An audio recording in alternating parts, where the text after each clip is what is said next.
What's the meaning of ancient lights?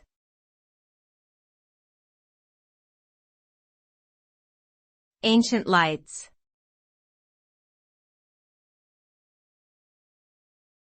Ancient lights.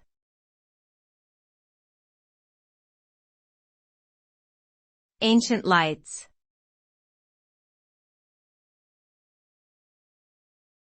Ancient lights.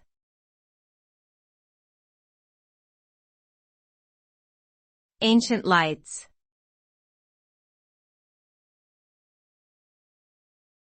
Ancient lights refer to a legal doctrine in English property law that grants certain property owners the right to receive natural light through their windows without obstruction from neighboring buildings.